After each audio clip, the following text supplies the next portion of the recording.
The stars had known fear for 3,000 years, and that fear had a name, the HFY Empire.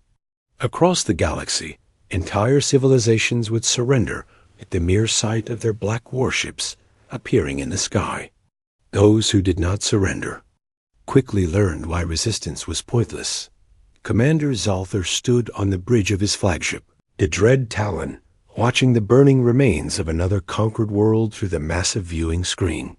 His 8-foot frame cast a long shadow across the metal floor, his thick armored scales gleaming under the ship's red lights. Sharp claws clicked against the command console as he reviewed the day's victory reports. The Melari had lasted exactly 4 hours.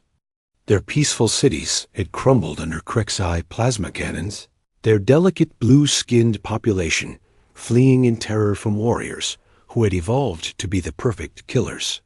It was always the same story.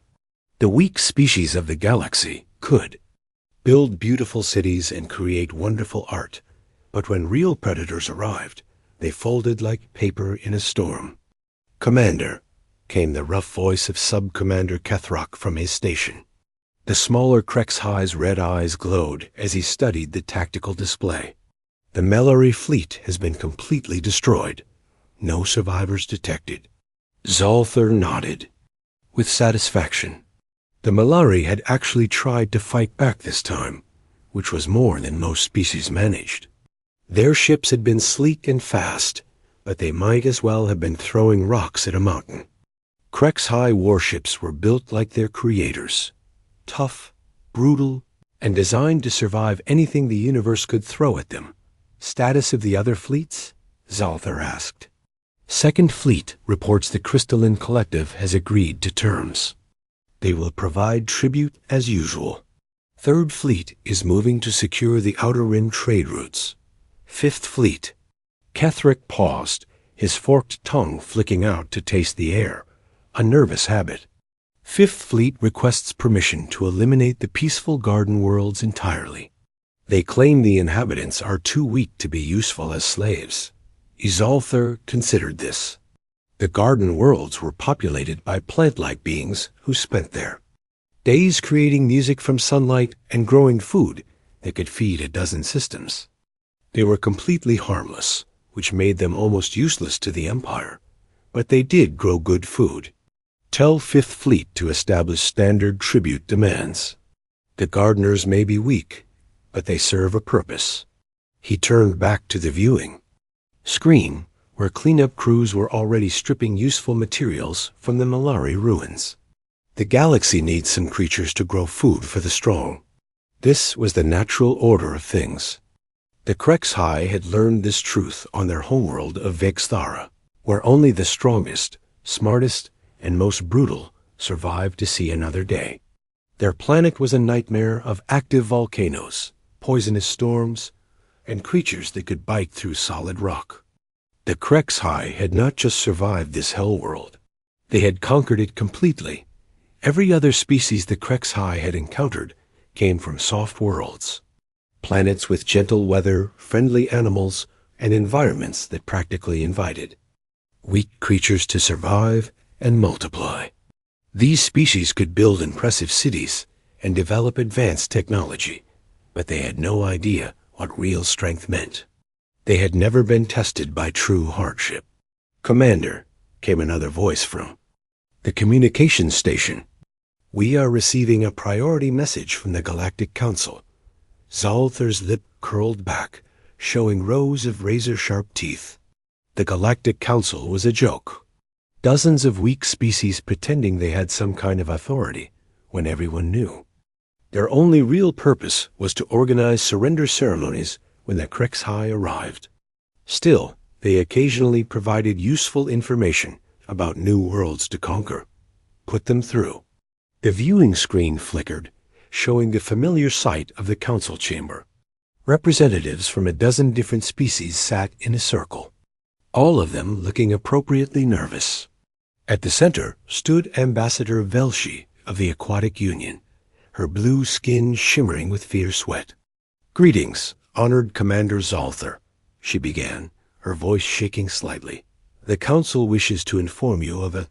Development in the Outer Rim region. Speak quickly, Zalthar growled. I have a schedule to keep. Long-range scouts have detected what appears to be a new system. The third planet shows signs of supporting life, though the initial readings are ... unusual. Thalshi consulted a datapad with trembling hands. The world appears to have extremely hostile conditions.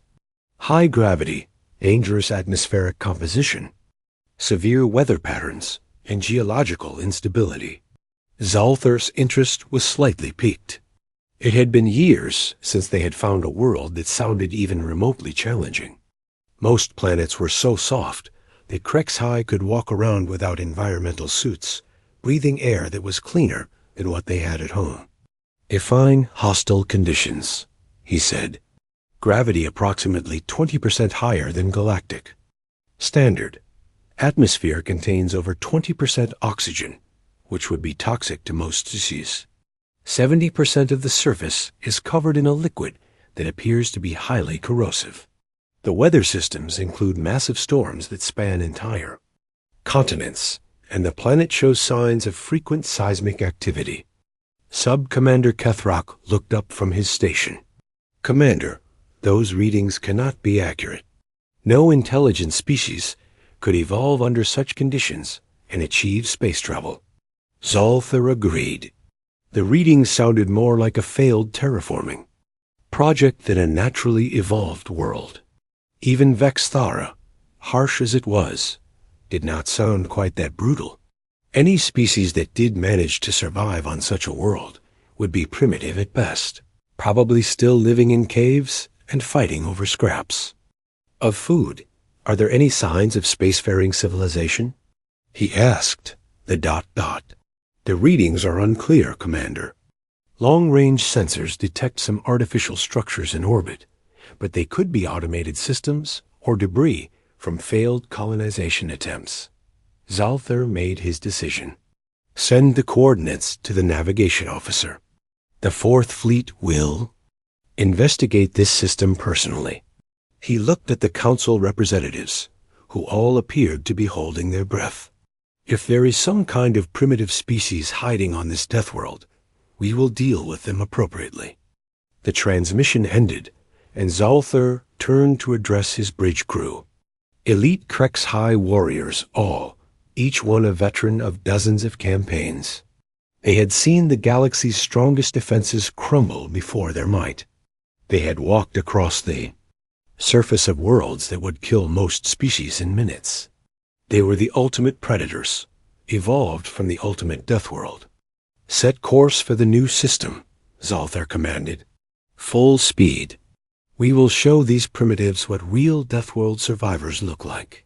The Dread Talon and its escort ships turned toward the Outer Rim, their engines burning bright against the star field. Behind them, the former Melari system continued to burn, another reminder of what happened when soft species met hard ones. None of them suspected that they were about to encounter something that would change their understanding of what it meant to be a Deathworlder forever. In a few weeks, they would learn that the galaxy's most dangerous predators were not the ones who looked the most frightening. Sometimes, the most dangerous predators were the ones who had learned to work together. 3 weeks later, the Krexhai Fourth Fleet dropped out of faster-than-light travel at the edge of the mysterious system. Commander Zalthar expected to find either empty space or perhaps some primitive satellites orbiting a dead world. Instead, his bridge crew stared in silence at their sensor readings. Commander, Sub-Commander Kethrak said, his voice carrying a note of confusion that Zalthar had never heard before. These readings, they cannot be correct. The main viewing screen showed a system buzzing with activity. Massive orbital stations surrounded the third planet, their metal surfaces gleaming in the light of the yellow star. Smaller structures moved between the stations and the planet's surface in organized patterns. Most shocking of all, the asteroid belt between the fourth and fifth planets showed clear signs of large-scale mining operations. How many artificial structures are we detecting? Zalthar asked. Over 300, Commander. And that is just what we can see from this distance. Energy signatures suggest there may be more hidden on the far side of the planet. Zalthar studied the tactical display. In 3,000 years of conquest, the Krexhai had never encountered a civilization this advanced on their first visit to a system. Usually, they found scattered colonies or single planets with basic space travel. This looked like the heart of an established interstellar civilization. What about military vessels? At least 50 craft in motion, Commander. Hull designs are unknown, but several appear to be built for combat. They are larger. And our ships, this was impossible. The Krexhai built the biggest, toughest warships in the galaxy because they could handle the massive gravities and harsh conditions that would crush other species. How could primitives from a death world build ships that rivaled their own?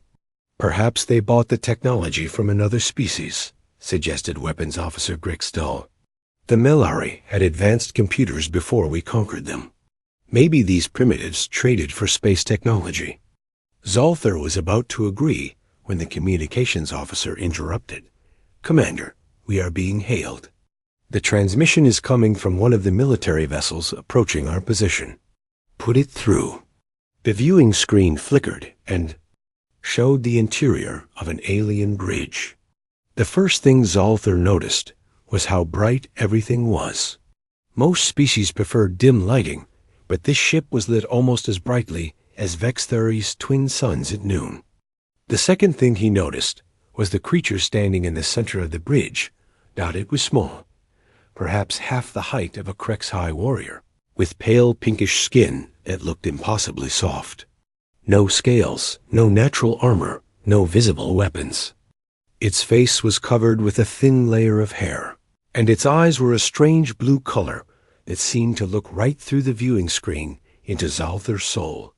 I am Captain Jake Morrison of the United Nations Ship Defender, the creature said in a voice that was surprisingly calm. You have entered human space without permission. Please identify yourselves and state your intentions. Human space. So that was what these creatures called themselves. Zalthar had expected them to immediately surrender or beg for mercy, like every other species. Instead, this human was making demands. I am Commander Zalthar of the Krexhai Empire, he replied, letting his full height and natural menace show on the screen. We do not ask permission to go anywhere.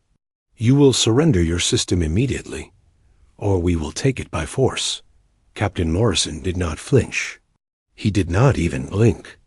Instead, he turned to speak with another human at a nearby station.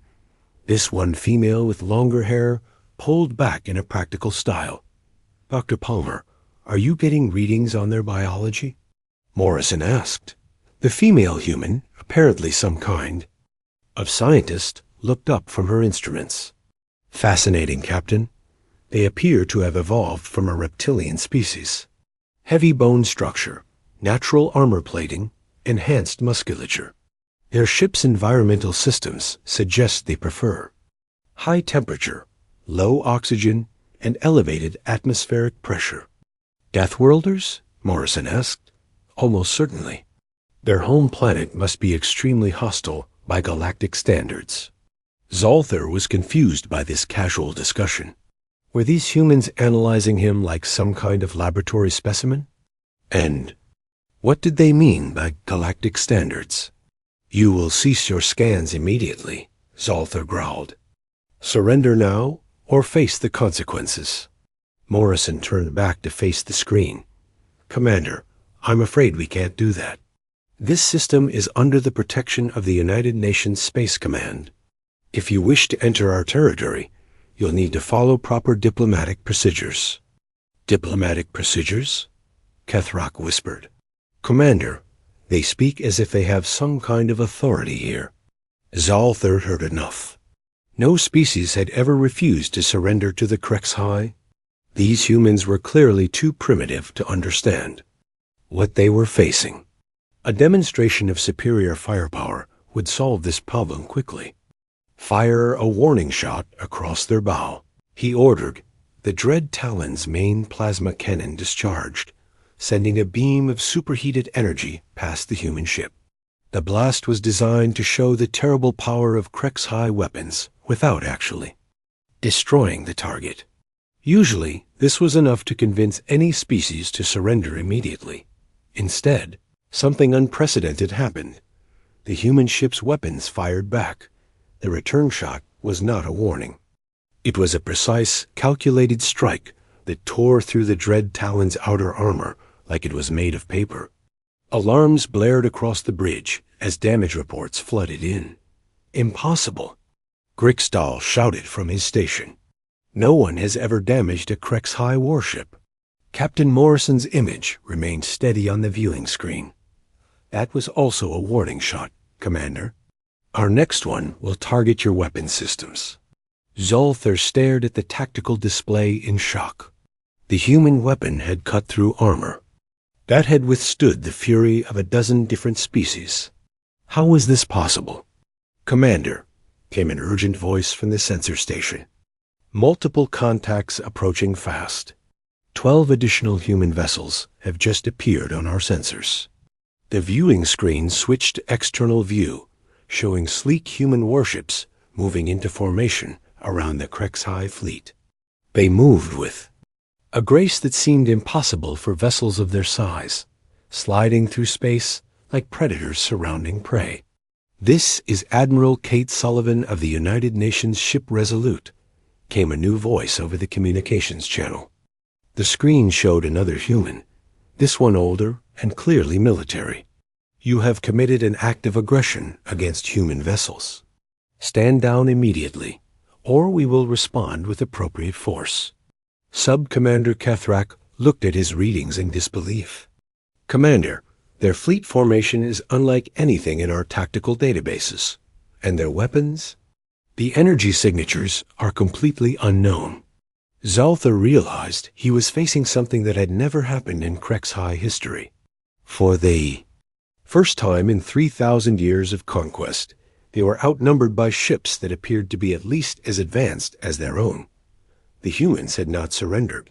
They had not begged for mercy. They had fired back. Open a communication channel, Zolther said slowly.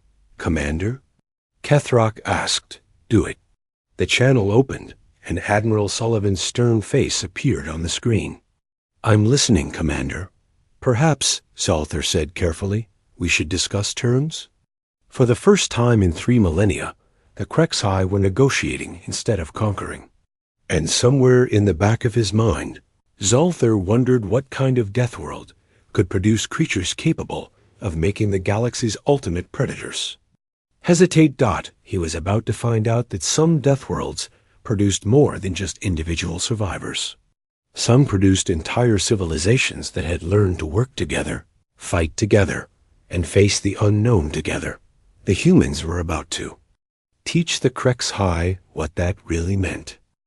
The first space battle between humans and Krek's high lasted exactly 17 minutes. When it ended, both sides stared at their damage reports in complete confusion. The Krek's high had never taken this much damage from any enemy. The humans had never fought anyone who could absorb this much punishment and keep fighting. Commander, Zolther stood in the smoking ruins of his bridge, green blood trickling from a cut on his scaled forehead. 3 of his escort ships were drifting powerless, their hulls torn open by weapons that seemed to ignore Krek's high armor. But the humans had paid a price too. 2 of their vessels showed serious damage, and 1 was leaking atmosphere from multiple hull breaches. Status report, Zolther demanded. Hull integrity at 60%, Sub-Commander Kethrak replied, his voice shaky. Weapon systems are damaged, but functional. But Commander, our tactics had no effect on them. They fight like nothing we have ever seen. That was the problem. For 3,000 years, Krek's high military doctrine had been simple. Charge straight at the enemy with overwhelming force and superior armor. It had never failed. But the humans did not fight like prey animals running from predators. They fought like predators themselves, using coordinated attacks and tactics that the Krexhai had never encountered. Incoming transmission from the human fleet. The communications officer announced. Admiral Sullivan appeared on the repaired viewing screen. Her face was calm, but Zalthar could see the calculation in her eyes. She was evaluating him the same way he evaluated potential threats. Commander Zalthar, I propose a temporary ceasefire. Both our fleets have taken damage, and continued fighting serves no purpose until we understand what we are dealing with. Zalthar considered this. In normal circumstances, he would never agree to negotiations with an inferior species. But these were not normal circumstances. The humans had proven they could hurt Krexhai ships, and their tactics suggested military experience that rivaled his own. Agreed, he said finally. What do you propose? A scientific and cultural exchange. My xenobiologist, Dr. Palmer, is eager to learn about your species. In return, we will share information about humanity and our homeworld. 2 hours later, a small human shuttle docked with the Dread Talon. Commander Zalthar watched through the airlock cameras as 3 humans stepped aboard his ship. They moved carefully but without fear, even though they were surrounded by warriors who could tear them apart with bare claws. The leader was a human male in military uniform, built like a compact version of a Krexhai warrior. His name was Colonel Ryan Brooks, and he carried himself with the confidence of someone who had faced death many times.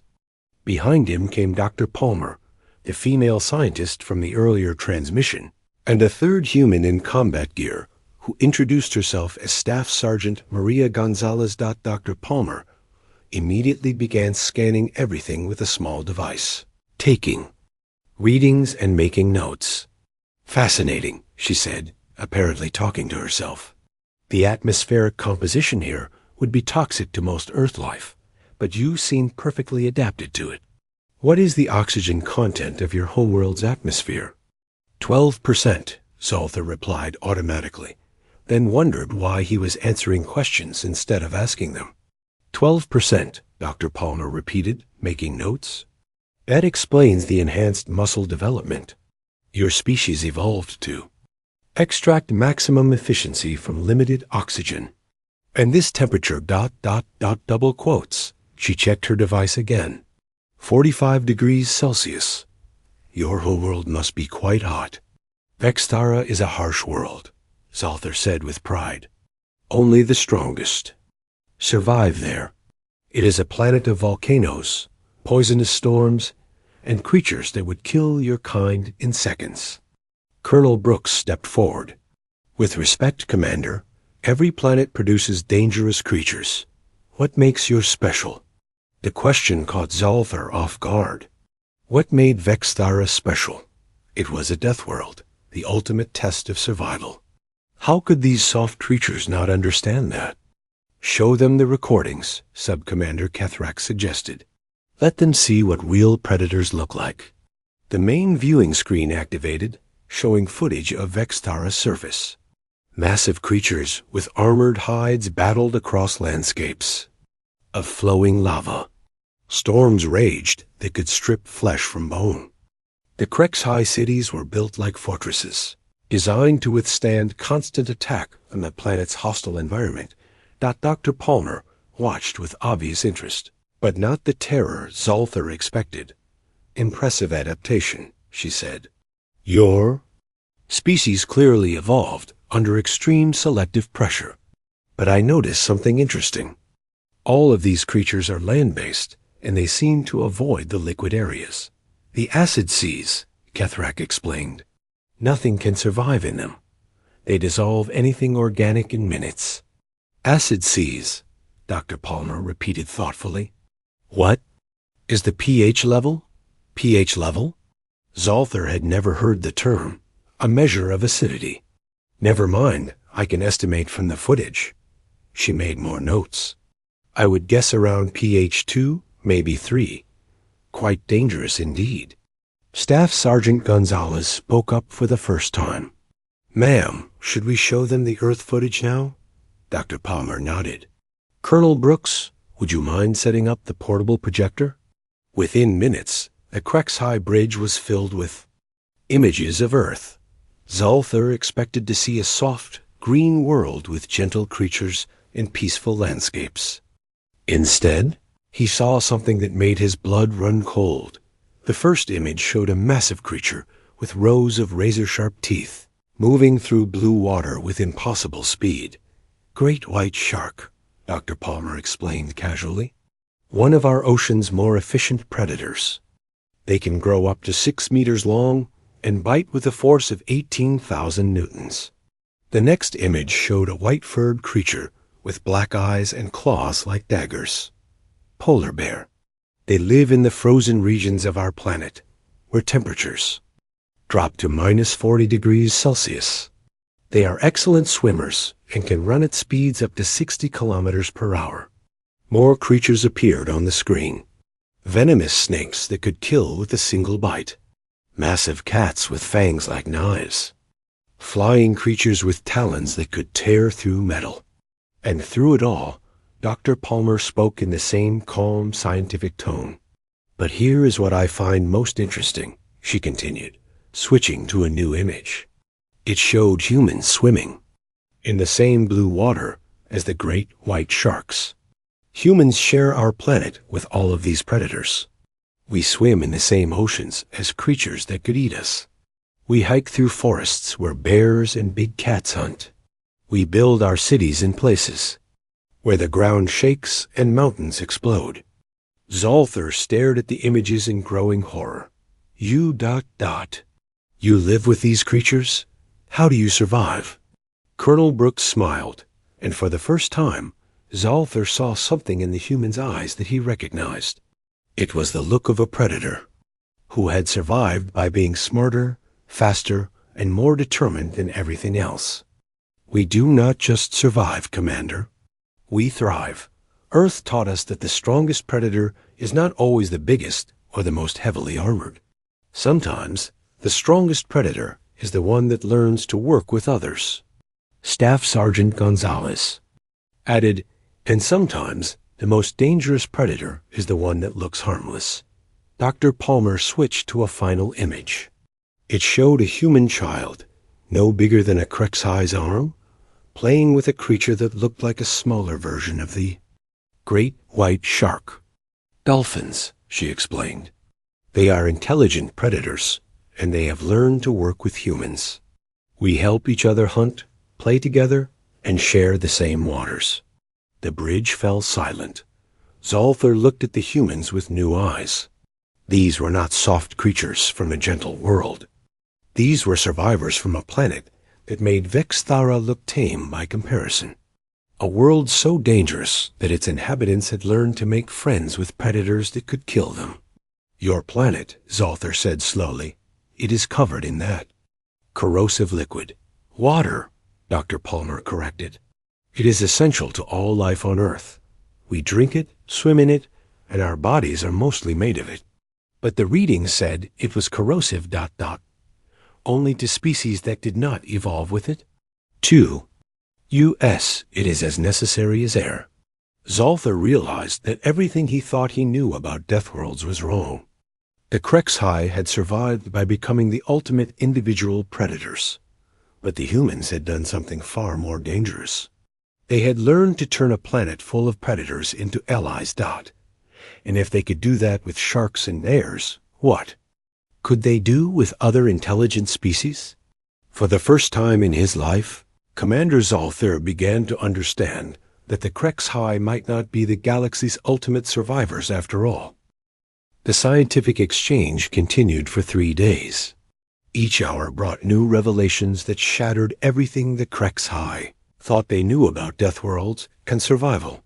Dr. Palmer worked alongside the Crexhigh chief scientist, Veltara, comparing data about their respective homeworlds with growing amazement.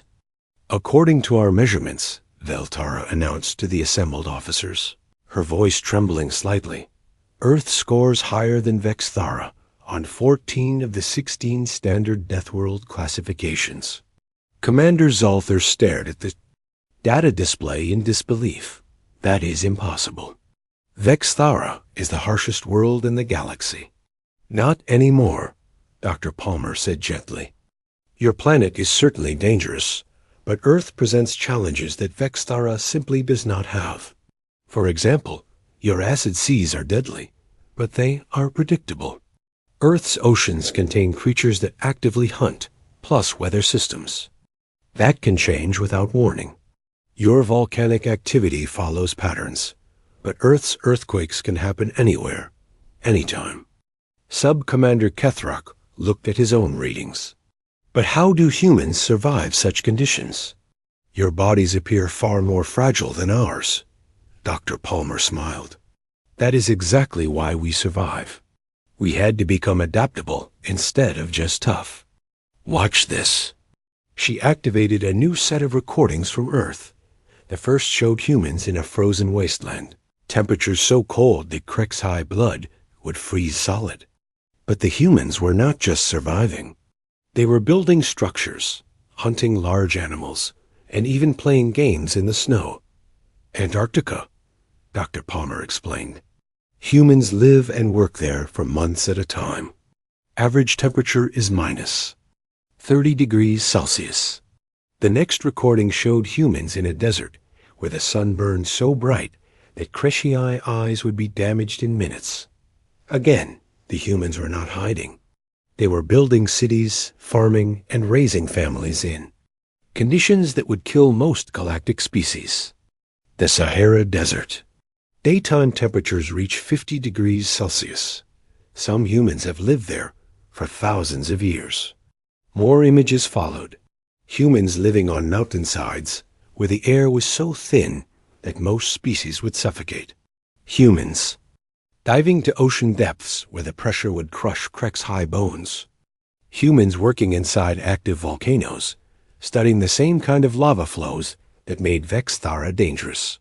You see, Dr. Palmer continued, humans did not evolve to dominate one specific environment. We evolved to adapt to any environment.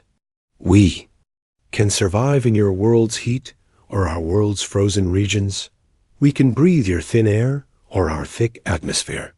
We change ourselves to fit the conditions instead of demanding that conditions fit us. Colonel Brooks activated another display.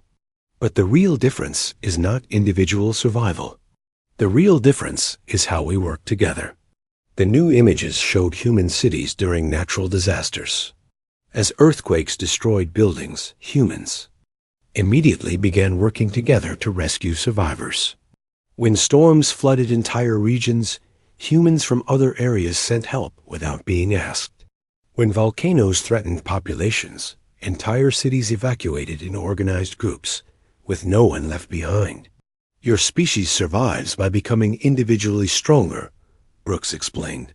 Our species survives by becoming collectively smarter. When one human finds a solution to a problem, all humans learn from it.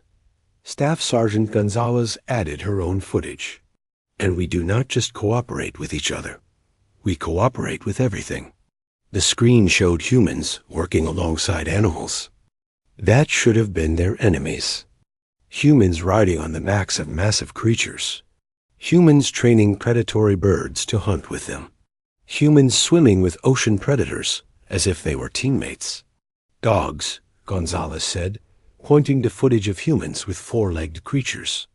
Wolves, actually.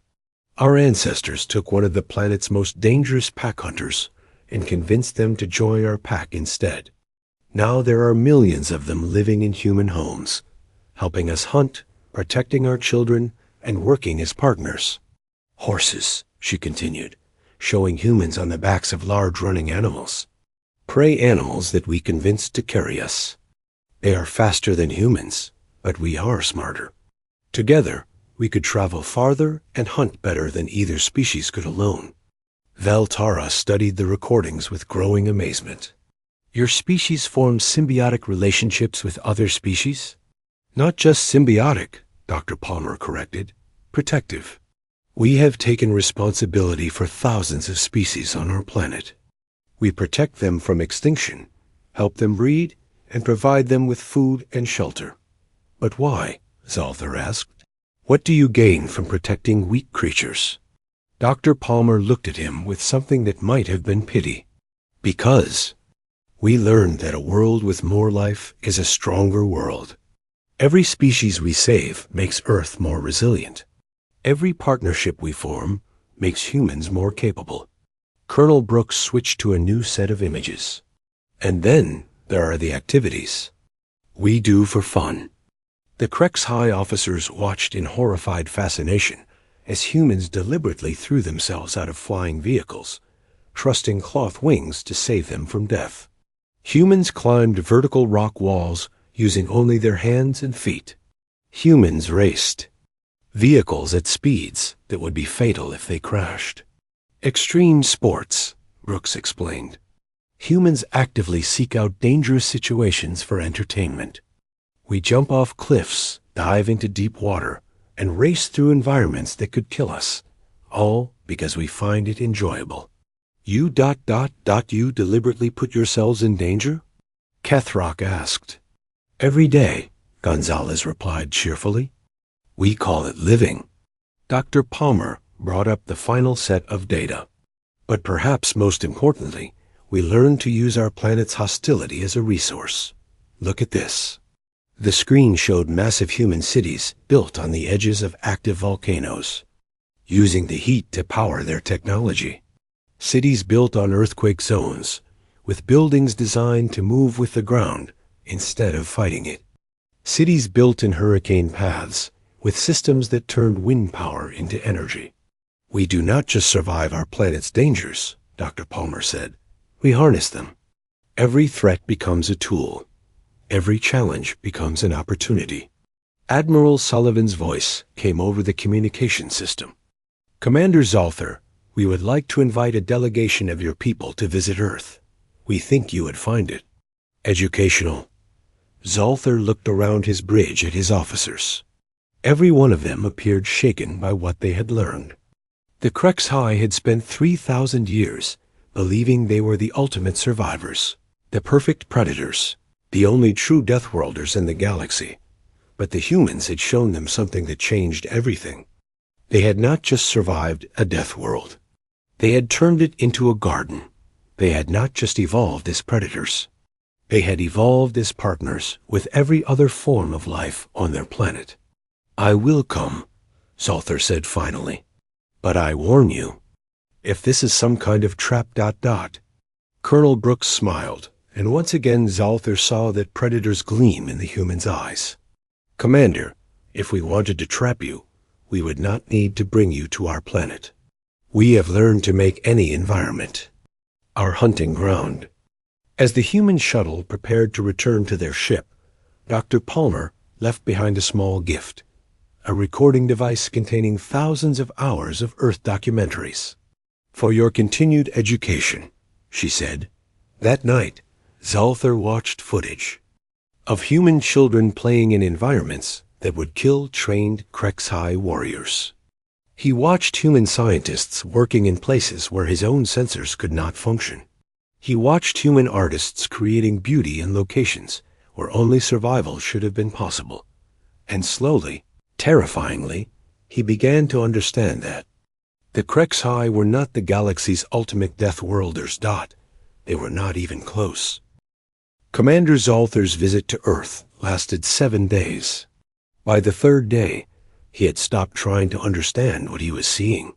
By the 5th day, he had begun to question everything the Krex High believed about strength and survival. By the 7th day, he knew that his empire would never be the same. The shuttle landed at a facility called Colorado Springs, built in the mountains at an altitude that made breathing difficult even for Krex High lungs. Dr. Palmer explained that humans had chosen this location specifically because the thin air and rocky terrain reminded them of challenging environments. You built a military base in a place that makes life harder? Sub-Commander Kethrock asked as they stepped off the shuttle. We build everything in places that make life harder, replied General Patricia Williams, the human military leader who met them at the landing pad. Easy environments make weak soldiers. The first shock came when Zolther saw human children playing in the snow outside the base. The temperature was below freezing, cold enough to slow HFY reflexes, but the young humans were running around in light clothing, throwing balls of frozen water at each other and laughing. "Those are your offspring?" Zolther asked. "Kids love snow days," General Williams said with a smile.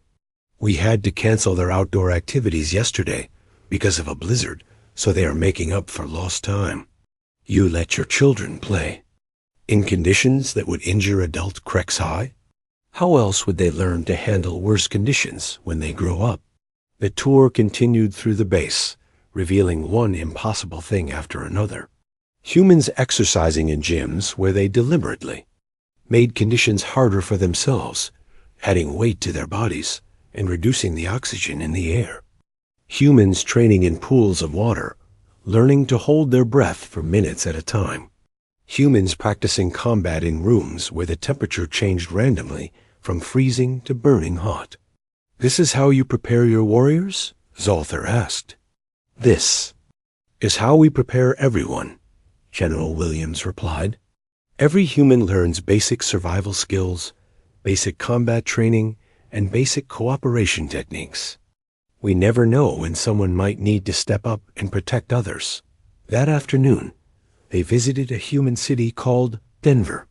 Zolther had expected to see the usual signs of a civilized species: protected buildings, controlled environments, careful separation between the population and any natural dangers.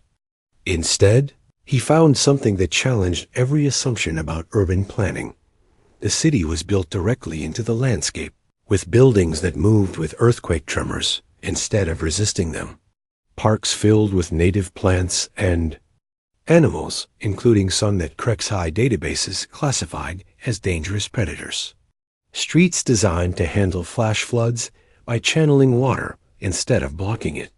"You live with the dangers instead of eliminating them," Zolther observed. "We learned a long time ago that fighting nature is a losing battle," explained engineer Danny Chun, their guide through the city. "It is much more efficient to work with natural forces than against them." They visited a school where human children learned by interacting with live animals, including creatures that could bite, sting, or scratch. They visited a hospital where human doctors regularly worked with diseases that would kill most galactic species. They visited a research facility where human scientists studied active volcanoes, deadly storms, and toxic environments. "Your entire civilization is designed around managing dangers," Kethrock said in amazement. "Our entire civilization is designed around growth," Chun corrected. "Danger forces growth. Challenge forces innovation. We do not avoid problems. We use problems to become stronger." The real revelation came on the fourth day, when they witnessed human extreme sports. Dr. Amy Rodriguez, a human anthropologist, took them to an event where humans deliberately launched themselves off mountains using fabric wings. "This serves no survival purpose," Zolther said, "watching a human leap off a cliff and glide through the air like a flying predator." "Why do they do this?" "Because they can," Rodriguez replied. "Because yesterday, humans could not fly, and today, we found a way to fly. Tomorrow, we will find a way to fly better. But the risk ... the risk is what makes it worthwhile. Any species can do safe things. Only humans do dangerous things for fun." That evening, Zolther attended a human cultural event called a concert, where thousands of humans gathered in one place to listen to organized sound patterns.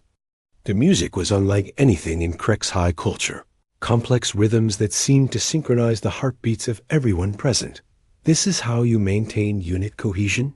Zolther asked. "This is how we celebrate being alive," Rodriguez explained. "Humans create art, music, and stories, not because we need them to survive, but because survival is not enough. We want to thrive." The turning point came on the fifth day, when long-range sensors detected something that made both human and HFY blood run cold. A massive fleet was approaching the outer edge of human space, moving in perfect formation and broadcasting no identification signals. Admiral Sullivan called an emergency meeting. "We are looking at approximately 200 vessels of unknown design.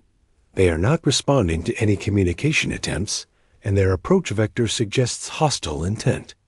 General Williams activated a holographic display showing the approaching fleet.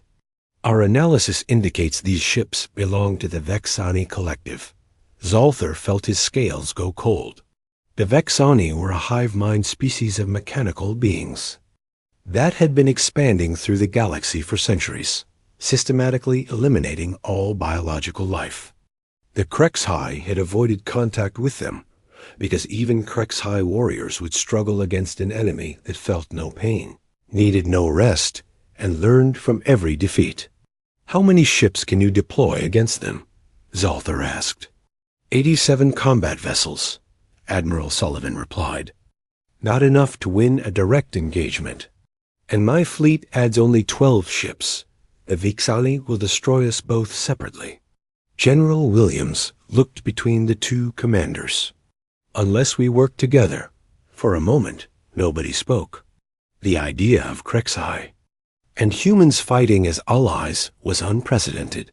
The Krexhai had never needed allies. Humans had never faced an enemy this powerful. "Your tactics are completely different from ours," Zolther said slowly. "That might be an advantage, Admiral." Sullivan replied, "The Vexani adapt to enemy tactics by analyzing patterns. If we combine Krexhai direct assault with human maneuver warfare, we might create patterns they cannot predict." Colonel Brooks stepped forward. "General, request permission to begin joint training exercises immediately." "Granted." "Commander Zolther, are you willing to coordinate our forces?" Zolther looked around the room at the human officers. Days ago, he had planned to conquer these people. Now, they were offering to fight alongside him against an enemy that threatened both their species. "The Krexhai have fought alone for 3,000 years, he said finally. "Perhaps it is time to learn what fighting together means." The next 2 days saw something that had never happened in galactic history. Krexhai warriors and human soldiers training side by side. The early exercises were disasters. Krexhai tactics focused on individual strength and frontal assault. Human tactics emphasized unit coordination and adaptive strategy. But slowly, something new began to emerge. Human flexibility combined with Krexhai strength. Human technology merged with Krexhai engineering.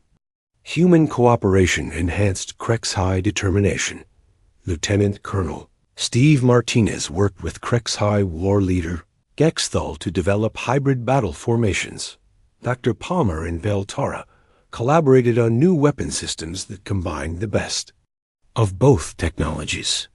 Engineers from both species designed ships that could withstand massive damage while delivering precise counterattacks. "We are creating something that has never existed," Dr. Palmer observed during one planning session. "A combined Deathworlder military force."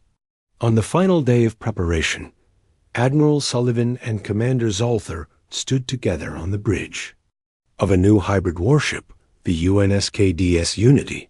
Through the viewing ports, they could see the combined fleet, human vessels with their graceful maneuverability alongside Krexhai ships with their brutal durability. "Are you ready for this?" Sullivan asked. Zolther looked at the approaching Vixani fleet, then at the humans working alongside his warriors. For 3,000 years, the Krexhai had believed that strength came from dominance. But the humans had shown him something different. They had shown him that the greatest strength came from cooperation.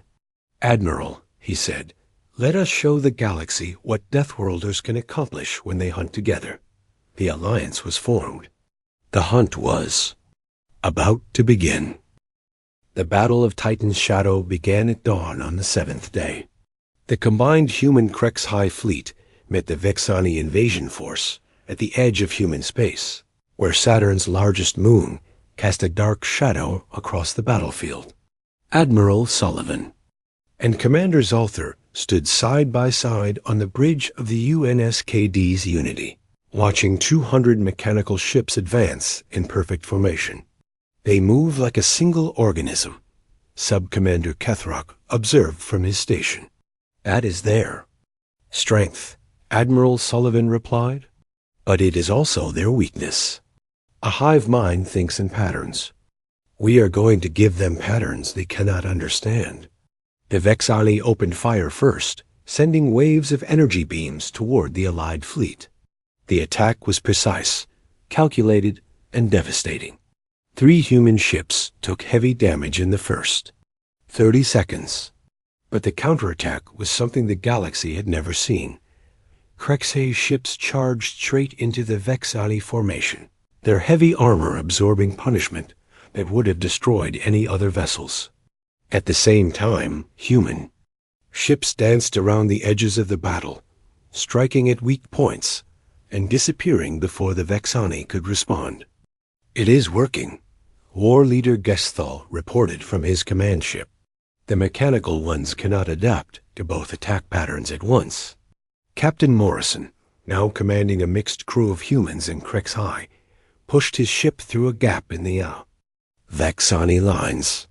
His weapons officer, a young Krexhai named Zektal, fired with the precision of his species, while his human navigator, Lieutenant Sarah Davis, plotted escape routes that no Krexhai pilot would have attempted. Target their command nodes, Morrison ordered. If we can disrupt their coordination, the whole formation will break apart. The battle raged for 3 hours. Ships from both sides exploded in brilliant flashes of light.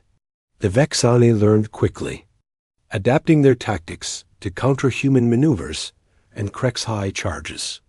But every time they solved one problem, the Allies created 2 new ones. Dr. Palmer, working from the Unity's science station, identified the critical moment. Admiral, I am detecting massive energy buildups in the Vexani command vessels. They are preparing for some kind of coordinated strike. All ships, evasive maneuvers. Sullivan ordered. The Vexani unleashed their most powerful weapon, a synchronized energy pulse that could destroy entire fleets in seconds. The mechanical ships fired as one, creating a wave of destruction that swept across space like a tidal wave of death. But the Allied fleet was no longer where the Vexani expected them to be. Human ships had scattered in random directions, while Krexhai vessels had charged directly toward the enemy, too close for the weapon to target effectively. The energy pulse passed harmlessly through empty space.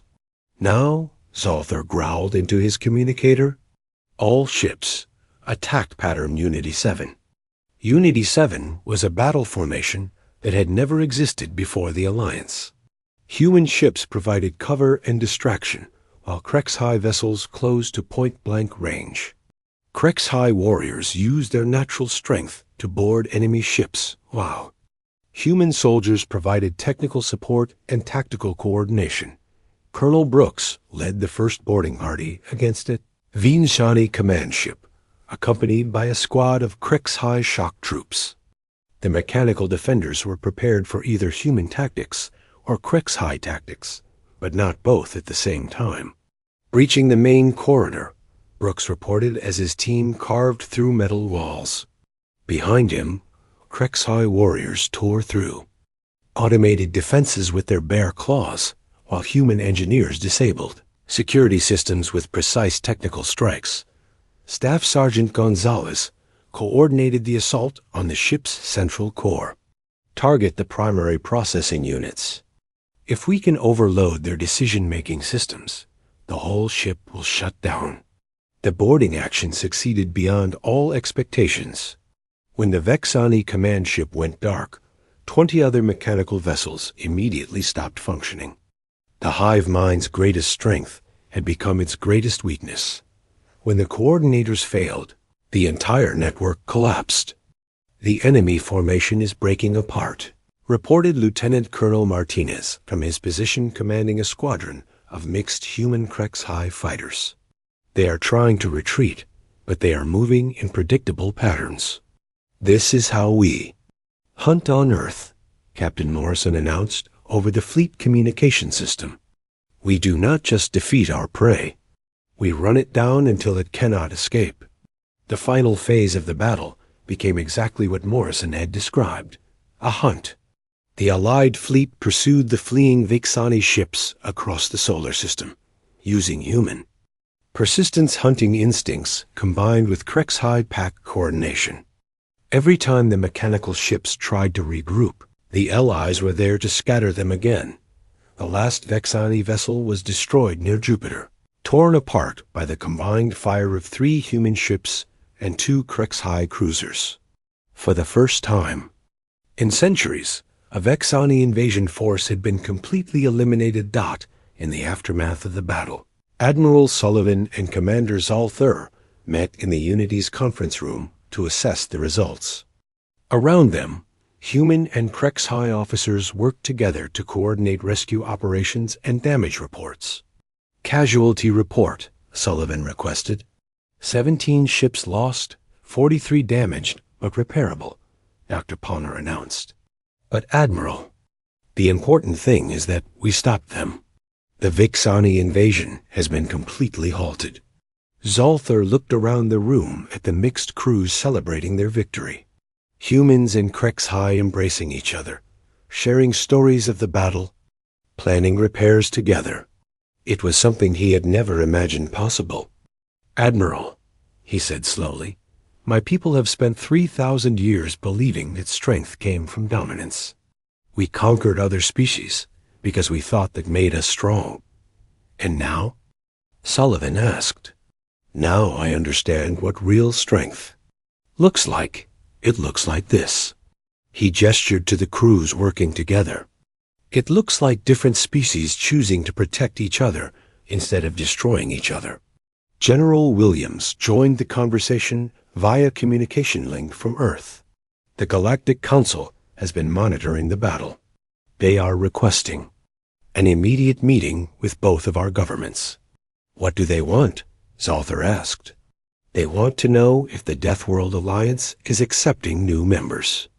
Over the following weeks, the news spread across the galaxy. The 2 most powerful Deathworlder species had not only made peace, but had formed an alliance that could defeat enemies neither could handle alone. Other species began to emerge from hiding, revealing that Deathworlders were not as rare as everyone had believed.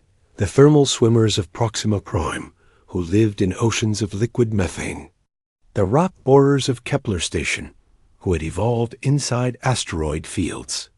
The storm riders of the Vega system, who built their cities in the middle of perpetual hurricanes. All of them had been scattered and isolated, afraid to reveal themselves. To a galaxy dominated by the Krexhai Empire, Dr. Palmer established the Deathworld Research Institute, dedicated to studying how hostile environments created unique forms of intelligence and cooperation.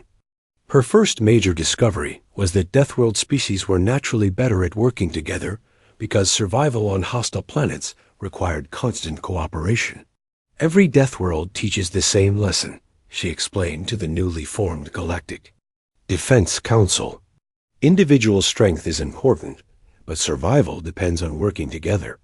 The more dangerous the environment, the more cooperation is required." Commander Zalthur became the first Krexhai ambassador to the Deathworld Alliance, working to convince other members of his species that cooperation was stronger than conquest. It was not easy. Many Krexhai warriors resisted the idea of treating other species as equals, but slowly, gradually, the galaxy began to change. The age of predators was ending. The age of protectors had begun. Admiral Sullivan's final log entry, recorded 6 months after the Battle of Titan's Shadow, captured the transformation. Today, 3 more species joined the alliance. The Krexhai 4th Fleet returned from a mission to protect a peaceful colony from raiders. Human and Krexhai children are attending the same schools on 12 different worlds. We have learned that the strongest predators are not the ones who hunt alone. The strongest predators are the ones who choose to hunt together not for conquest, but for protection. The stars no longer knew fear. Instead, they knew hope. And across the galaxy, species that had spent millennia hiding in the shadows began to step into the light, knowing that they would be protected by those who understood what it meant to survive. Against impossible odds, the Deathworlders had found each other at last, and together they would make sure that no species would ever face extinction alone again.